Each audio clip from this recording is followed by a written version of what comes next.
நிகழ்காலத்திலே எழுதப்பட்டு விட்டது. ஹதீஸ் என்பது செவி வழியாக வந்து பிற்காலத்தில் எழுதப்படுது.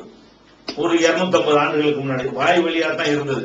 குர்ஆன் தான் ப்ராஃபட் காலத்தில் எழுதப்பட்டது. அதனால ஃபர்ஸ்ட் ஆத்தன்டிக் என்னன்னா குர்ஆனோடு மோதுதுல நேரடியா மோதக்கூடிய செய்தி அது ஆத்தன்டிக் இல்ல. ஏதாவது நீங்க சொல்றீங்க இது குர்ஆனோட மோத நாங்களே எடுத்துக்க மாட்டோம். குர்ஆனுக்கு நேர் மாற்றமா இருக்குல்ல. ஒரு நபர் சொல்றது ஹதீஸ் என்பது ப்ராஃபட் சொன்னதாக ஒரு நபர் ரிப்போர்ட் பண்றது. குர்ஆன் என்பது அனைத்து நபியுடைய தோழர்களும் சொல்றது. இது இறை வேதம் என்று சொல்லி ஒருத்தர் சொல்ல மாட்டார். குர்ஆனை பொறுத்த வரைக்கும் ஒட்டுமொத்த அந்த சமுதாயமும் இதுதான் குர்ஆனு என்று எங்களுக்கு சொல்லியிருக்கிறாங்க. நிறைய அவ்வளவு சமுதாயம் சேர்ந்து சொன்னதுனால அதுல வந்து நம்பகத்தன்மை கூட. ஹதீஸ்ங்கிறது என்னன்னா ஒரே ஒருத்தர் சொல்வார். முகமது இப்படி சொன்னார்னு ஒருத்தர் சொல்வார். அந்த ஒருத்தர் இன்னொருத்தருக்கு சொல்லியிருப்பாரு.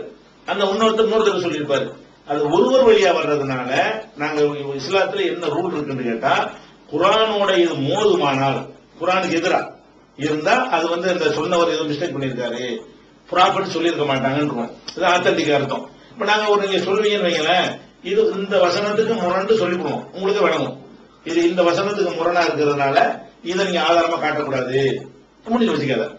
அதே மாதிரி வந்து ரெண்டு தான் மேட்ரு. அந்த ஹதீஸை ரிப்போர்ட் பண்றாங்க இல்லையா அவங்களுக்கு எல்லாம் வரலாறு இருக்குது.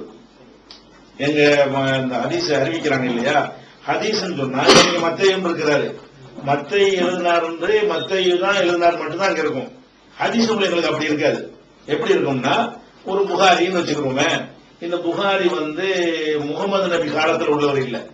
முகமது நபிக்கு 250 வருஷத்துக்கு பின்னாடி உள்ளவர். இவர் ப்ராஃபட் சொன்னதா எப்படி சொல்லுவார்னு கேட்டா எனக்கு இவர் சொன்னார் இவருக்கு இவர் சொன்னார் இவருக்கு இவர் சொன்னார்னு சொல்லி ஒரு 5 பேர் 6 பேர் 7 பேர் வரைக்கும் வருவாங்க. அவர் முகமது கேட்டார்னு வரும். அந்த செய்தி எப்படி இருக்கும் ஒவ்வொரு செய்தி எப்படி இருக்கும். ஆனா அந்த தமிழ் மொழிபெயர்ப்புல இருக்கும் அதை விட்டுருவாங்க.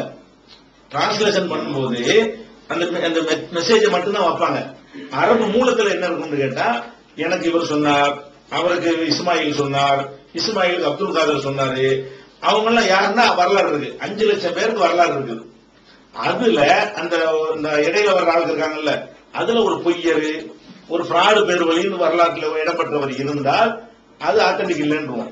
இந்த ரிப்போர்ட் பண்ணக்கூடிய ஒரு ஆளு பொய் சொல்லக்கூடியவர் அவருக்கு ஆதாரம் இருக்கு நாங்க அதுக்குரிய டெக்ஸ்டோட உங்களுக்கு சொல்லிடுவோம். அது ஆத்தன்டிக். 2 மேட்டர் தான். அதாவது குர்ஆனுக்கு மாற்றமா இருந்தால் அது வந்து ஆத்தன்டிக் கிடையாது. ப்ராஃபட் சொன்னதுல அந்த சொல்லக்கூடியவர் வந்து ஒரு பொய்யரு எல்லாரும் இல்ல 5 பேர் 6 பேர் வர்றாங்க இல்லையா. ஒவ்வொரு ஹதீஸ் புக்கும் இப்படித்தான் இருக்கு. எங்களுக்கு எந்த ஹதீஸ் புக் புகாரி முஸ்லீம் நிறைய நூல்கள் இருக்குது. இந்த புக்குகள் எல்லாம் அந்த நூலாசிரியர்களுக்கு வந்து யார் யார் வழியாக அந்த செய்தி கிடைச்சதுன்னு எழுதி வச்சிருப்பாங்க. ஒவ்வொருவரும் கரெக்டான ஆளா இருக்கணும். வரலாறு இருக்கு. நாங்களே வரலாறுல வந்து அது சரியில்லைன்னு தூக்கி எறிஞ்சிருக்கும் போது அதை கொண்டா நீங்க தவறு நிரூபிக்கலாது. நாங்க ஏற்றுக்கொண்ட செய்தியை தான் நீங்க என்ன செய்யணும் நிரூபிக்கணும். நாங்க தான் இல்லைங்கிற மாதிரி அந்த ஃபால்ஸ் செய்தி சொல்லி போடணும் இல்லையா. இதை கொஞ்சம் படிக்க வச்சிருக்கோம்.